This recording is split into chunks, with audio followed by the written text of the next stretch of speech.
परम शांति बाबूजी, आपका स्वागत है। हम ये जानना चाहते हैं कि सुख की परिभाषा क्या है। सुख को हम कैसे समझा सकते हैं, डेफिनेशन क्या है सुख की। जैसे सुख की प्राप्ति क्या जीवन का लक्ष्य है। मतलब सुख, अगर हर व्यक्ति को आप पूछा जाए कि तुम्हारे लिए सुख क्या है, तो वो मटेरियल चीज़ों को ही वो एक्सप्लेन करेगा कि भाई मुझे घर मिल जाए तो मैं सुखी हूँ, मुझे गाड़ी मिल जाए तो मैं सुखी हूँ, अच्छे बच्चे हो मैं सुखी हूँ। तो ये जो सुख की परिभाषा है वो नेचर, कुदरत के लिए क्या है और हर मनुष्य के लिए क्या है कॉमन। देखो, आप धरती पर तो देख रहे हो कि सुख के पीछे लोग कितनी क्या कर रहे हैं। कई लोगों को दो वक्त का खाना मिल जाए तो भी सुख मान लेते हैं। हाँ, सही। क्योंकि दो वक्त का खाना नहीं मिल रहा है जी।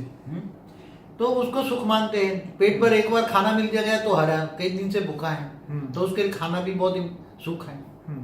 फिर किसी को रहने का मकान नहीं है, रहने का मकान छोटा मिल जाए, छोटा सा फ्लैट मिल जाए तो अरे बस मैं सुखी हो गया, मुझे और कुछ नहीं चाहिए। वहीं एक लिमिटेशन हो जाती है आत्मा की। मगर कई आत्माएं ऐसी होती हैं, हाई क्वालिटी आत्माएं जो होती हैं, उनको ये चाहे इनके पास मैंने देखा है कि बहुत धन होता है, बड़े बड़े बंगले होते हैं, गाड़ियां होती हैं, मगर वो सुख के लिए वो साधु संतों के पास जा रहा है, हिमालय में जाता है, तपस्या करता है। कई लोग जैसे एक पायलट बाबा नहीं था तो उन्होंने सब कितनी अच्छी नौकरी छोड़ दी।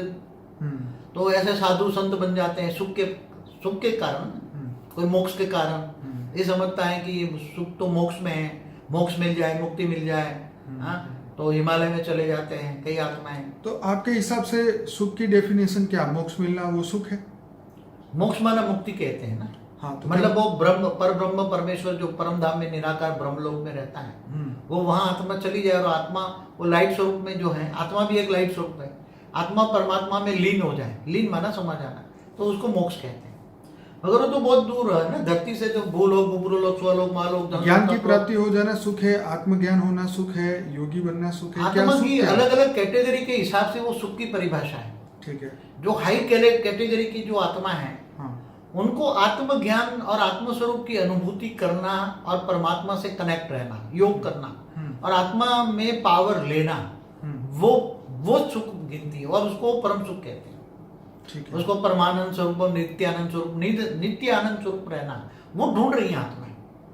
हर आत्मा ढूंढ रही है, मगर हर आत्मा की बताया ना क्वालिटीज अलग अलग है। मगर जो हाई क्वालिटी आत्मा है, जो दूर दूर से यूनिवर्स से आई है, मल्टीवर्स से आई है, दूर दूर से, और बहुत हाई क्वालिटी की परम महाशिव की कैटेगरी की आत्मा है, या बेहद की आत्मा है, जो बेहद की ऑलमाइटी अथॉरिटी की सर्जन है, जो विश्व कल्याण के लिए कुछ आत्माएं हैं, तो वो बेहद की आत्मा होगी, हाई क्वालिटी आत्मा होगी, तो वो आत्मस्वरूप का ज्ञान लेगी, आत्मस्वरूप में स्थित हो जाएगी और आत्मा में पावर लेगी ऑलमाइटी अथॉरिटी के। ऑलमाइटी अथॉरिटी का ऊंचते ऊंच परमधाम कहाँ रहता है, ऑलमाइटी अथॉरिटी कौन है, शिव, महाशिव, गैलेक्सी, यूनिवर्स, मल्टीवर्स कैसे बना, क्यों बना, बेहद का विश्व कितना बड़ा है। साइंस और शास्त्रों में भी हिसाब से, शास्त्रों में भी लिखा है अनंत कोटि ब्रह्मांड है, तो शास्त्रों में भी लिखा है प्रतिपल अनंत आनंद ब्रह्मांड बनते बिगड़ते हैं। तो सारे राज समझेगी, उसको चाहिए ज्ञान। हाई क्वालिटी आत्माओं को चाहिए, आत्माओं को ज्ञान, और ज्ञान स्वरूप बनकर, आत्मस्वरूप बनकर वो परम सुख को पाएगी, वो और वो जीवन मुक्ति में जाएगी। वो उनको चाहिए जीवन मुक्ति, उसको मोक्ष नहीं चाहिए। वो मोक्ष है, मुझे वो सोचे कि मैं तो इस दूर दूर के यूनिवर्स से आया हूँ और चला जाऊं, ये उसको ज्ञान हो जाएगा। वो सोचता है, कई लोगों को होता है कि मैं तो कहीं ये धरती पर नहीं, मैं धरती का नहीं हूँ। हाई क्वालिटी आत्माओं को जो बोलते हैं ना स्टार चाइल्ड, स्पेशल क्वालिटी की आत्माएं होती हैं जो दूर दूर से आई है। धरती पर बहुत अलग अलग धर्म संप्रदाय आए हैं, तो दूर दूर से आए हैं ना। तो ऐसी हाई क्वालिटी आत्माएं वो आत्मस्वरूप का ज्ञान सुनेगी, आत्म स्वरूप में स्थित हो जाएगी और परमात्मा के उच्च परम धाम में जाने के लिए वो, उसके लिए वो सुख है हाई क्वालिटी के लिए। बाकी तो सुख की भाषा क्या डिफाइन करें। अलग अलग लेयरों में जाओ, दूसरे लोक में, बुबुरु लोक में, स्वलोक में, अलग अलग लोक में लॉ ऑफ नेचर भी बदलता है। वहां 3 तत्वों का शरीर होता है। स्वर्ग लोक में जाओ तो आकाश, वायु और अग्नि का शरीर होता है, और मनुष्य का 5 तत्वों का शरीर है, वह सूक्ष्म शरीर। बाबूजी, मृतक आत्मा के लिए क्या सुख है? मृतक आत्मा को उसकी कैटेगरी अलग अलग है ना, भूत प्रेत योनि में चली जाती है ना आत्मा।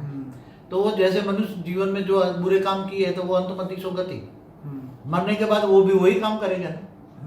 तो उसको कईयों को बुरा काम करने में या किसको दुख देने में उसको मजा आती है, पिशाची आत्माएं। वो तो विकृत आनंद हो गया, विकृत आनंद है ना। तो ऐसी आत्माओं की तो बात हम करते हैं ना, ये भूत, मगर अच्छी आत्मा है तो दूसरे लोग, तीसरे लोग में चली जाती है। आजकल ये माना जाता है कि जो इच्छा की और वो इच्छा पूरी हो गई तो कहता है भाई ये बड़ी सुखी आत्मा है, या जो भी इसने जो सोचा था वो कर लिया तो वो बहुत सुखी है।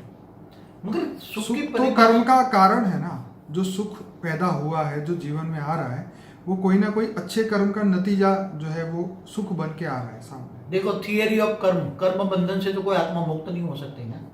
इसलिए कर्म बंधन में आत्मा सुख और दुख तो पाती है ना। कभी सुख कभी दुख, कभी दुख कभी सुख, ये चलता रहता है ना। तो आपके हिसाब से कर्म बंधन से अगर आत्मा मुक्त हो जाए तो उसके लिए सुख वाली स्टेज हो गई। कर्म बंधन से मुक्त आत्मा कब हो सकती है? जब उसको ज्ञान हो जाए, आत्म स्वरूप में आत्मा में पावर आ जाए, आत्मा की ओरिजिनल स्टेज में आ जाए। उसकी आत्मा की ओरिजिनल स्टेज क्या थी?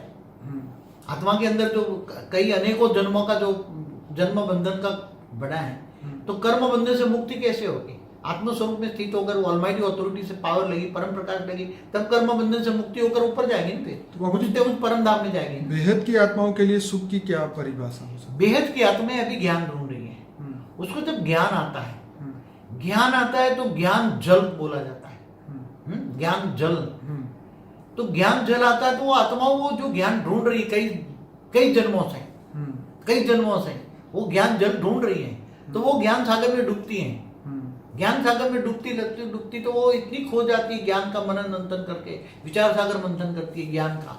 और उसको ज्ञान जल, तो हमारे शरीर में जल तत्व 70% है ना, तो जल तत्व के अंदर वो सुख मिलता है, तो उसकी आत्मा सुख का, ज्ञान जल में सुख करती है। फिर उसको चाहिए आत्म स्वरूप की अनुभूति, वो आत्म स्वरूप में स्थित हो जाती है और वो दिव्य ज्ञान में स्थित हो जाती हैं और वो ऑलमाइटी अथॉरिटी को जान लेती हैं। तो वो ऑलमाइटी अथॉरिटी के जब तक उसको निराकारी, आकारी और साकारी तीनों रूपों का अनुभव न करे आत्मा, ऐसी हाई क्वालिटी आत्मा है, बेहद की आत्मा, तब तक उसको परम सुख का अनुभव नहीं होगा। तब तक वो आत्मा एक ज्ञान ज्ञान ज्ञान ज्ञान जल पिया करेगी, ज्ञान जल पिया करेगी और आत्म स्वरूप की अनुभूति करेगी। आत्म स्वरूप की अनुभूति करेगी तो आत्मा में पावर आएगी, तो उसका सूक्ष्म शरीर, कारण शरीर, महाकारण शरीर, परम महाकारण शरीर में पावर आएगी, तो सब चार्ज हो जाएंगे, तो एक दिन कर्म बंधन से मुक्त हो जाएगी, तो कर्मातीत अवस्था हो जाएगी।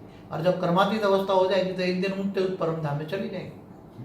जिसको तुम याद करोगे उसी के पास जाओगे तुम, जिसको तुम याद करोगे उसी से पावर आएगी। तुम भूतों को याद करोगे, भूत से नेगेटिविटी आएगी, परमात्मा को याद करोगे, परमात्मा से पावर आएगी। तो चलिए बापूजी, बहुत बढ़िया आपने शॉर्ट टाइम में समझाया सुख की परिभाषा। और सभी श्रोताओं को कहूँगा, अनस्पोकन ट्रूथ बाय बापूजी का प्लेलिस्ट है, वो पूरा देखिए और ऐसे ही ज्ञान के बहुत बढ़िया वीडियोस आपको मिलेंगे। तो इस वीडियो को लाइक करें, शेयर करें, कमेंट करें और चैनल को सब्सक्राइब करें, तो आपको पूरा ज्ञान मिलेगा। आत्मा को जो है आत्मज्ञान मिलने से परम शांति का अनुभव सभी आत्मा को बहुत जल्दी होगा। बापूजी आपका बहुत बहुत धन्यवाद। परम शांति। परम शांति।